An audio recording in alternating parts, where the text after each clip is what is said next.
Welcome back, boys and girls, to another QB Zone. Getting right into it, Week 5 in the PAF League. We're playing against Dubai Gold.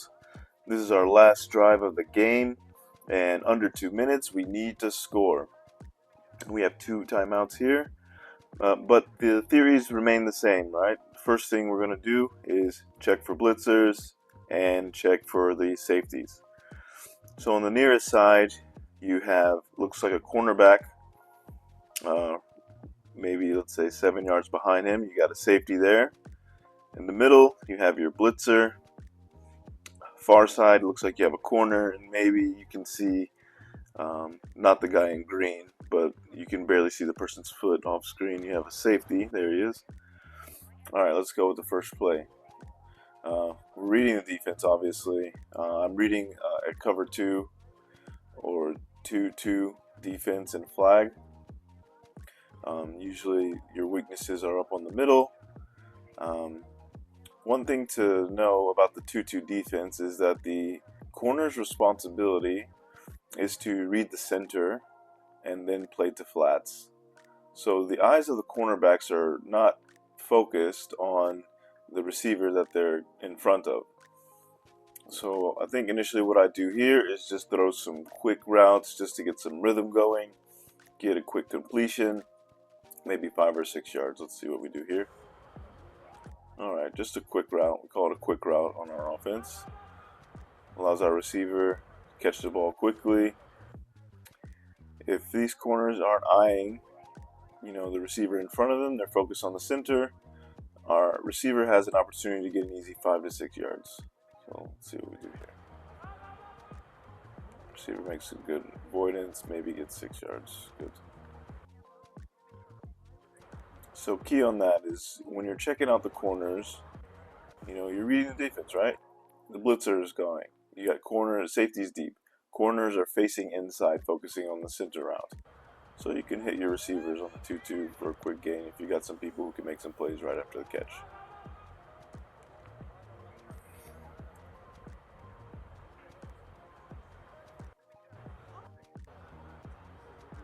Okay, let's check it out again. We change the formation. Looks like we're going to go, we just swapped the formation. We have our strong side and weak side defense, right? So now you can tell the number 14 here is playing on the strong side. And then you got your weak side playing the single receiver side. So they are in a 2-2. Usually there's a strong side corner and weak side corner. Why they switch? Why do you switch in 2-2? I don't know, to be honest with you. What's the point? You're both kind of playing the same zone, so don't know initially why you switch unless you think one person is more likely to be better than the other. But regardless of that, let's see what the next play is. Still have the same defense, still a blitzer. And it looks like we hit the middle, right where the weakness usually is. Again, we're getting rhythm. We know it's the last drive of the game, so we need to score, but we have 2 minutes. So we're working the clock down a little bit. We're taking easy routes. Right? No need to put too much pressure on your team or yourself to make a play immediately. You have your timeouts, you have the sidelines you can use, and also you want to use as much time as you can so the other team doesn't get an opportunity to get the ball and score. So maybe another 9 yards there, get 8 yards there. What's good about short routes, now it's third down, right? It's third down and maybe 4 yards to go. That's great. You have 2 downs to get 4 yards, so you can really play with the defense now. Generally, what I like to do is if it's third and short and we have a short yardage to go to the first down, you can go deep here. Most, I think, flag quarterbacks can throw around 30 yards, deep. So this is a great opportunity to go for the end zone, or again, find some holes in the middle of the field. They change blitzers, but they're still in the same defense. So the holes are the same. So we're still looking for the middle of the field for anything. As you can see, they don't blitz. So they don't blitz on this one. One thing I want to get into, and maybe we'll do another series on this, is the types of throws. Right? You have in my mind, you have three types of throws. I know for sure there's a different technicality for professionals that use it, but I like to do the 1, 2, 3 method. One being a laser. You're throwing the ball like a dot. You know, it's got a high velocity. You're usually throwing the ball in traffic. That's one. Two is a little bit more of a layered throw that has a medium velocity and also medium touch. A level 3 is going to be like a lot of touch, not as much velocity. So it's almost like I wouldn't call it a floater, but you hear some of the professional announcers calling it a moon ball. So the ball has a lot of air under it. It's usually a deep pass, and it gives your receiver opportunity to run underneath the ball if he's got no one in front of him. This can also be the case if someone's wide open in the corner of the end zone. You kind of float it up there. I call it a moon ball, or I call it a 3 ball. Whenever you have, let's say, no blitzer, and you got someone patrolling the middle now, which they were in a 2-2, he's staying short. So right over his head is where the space should be open. But this cannot be, a dart. This can't be a 1. This has to be more like a 2 ball because it is in the middle of the field. It still needs some velocity, but it needs to get over the head of the middle backer, we'll call it. So our receiver does a great job breaking off his route, getting to the middle of the field. Again, you identify the blitzer, great. You know where the safeties are. Safeties have deep halves.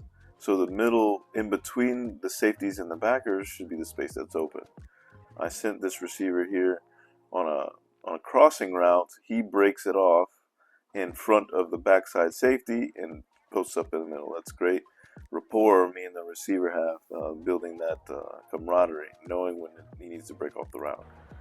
So again, you want to throw a 2 ball over the middle, get a little bit of air, a little bit of velocity, just over the head, and his outstretched hands just right so the receiver can take it and run.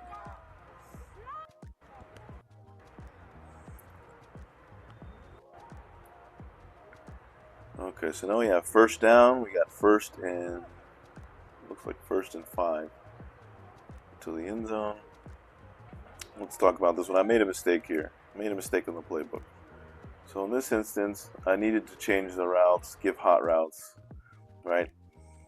There was some confusion on what the play was according to their cards, and my card. So I gave them 2 hot routes. I just told them to run some hitches, right? This goes back to building some nice rapport with your receivers outside of just the games, right? You have practices, you talk about these things, what to do, how to ad-lib. So what we're both reading, right? I give them both hitches, these 2 receivers closest. Give them both hitches. Looks like they're in cover 4.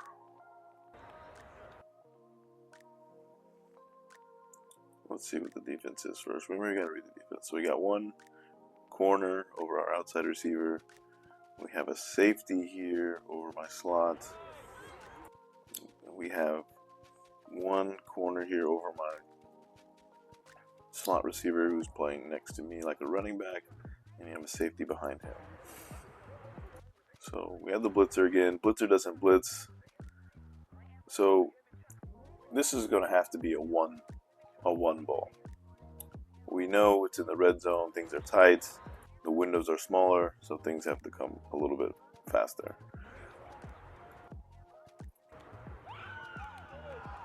Great catch. So again, back to the rapport thing, right? I send them on hitches. Right? They run a hitch.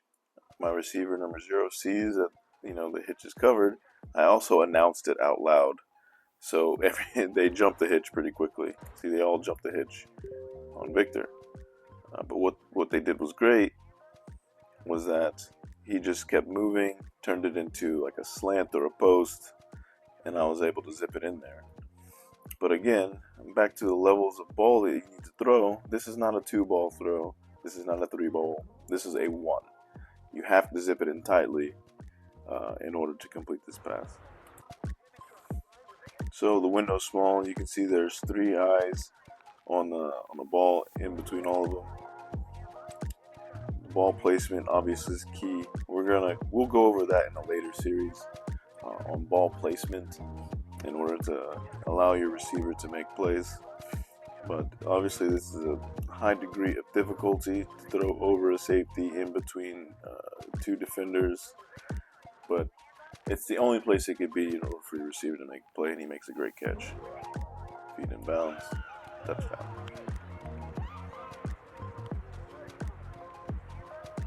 Let's go one more time. Center, I think I had on a corner route. I sent them on hitches. So I sent the center on a corner. So I was thinking, okay, center's going to go over in the corner. He should be open if they stick to the hitches. But again, our receiver doing what he does.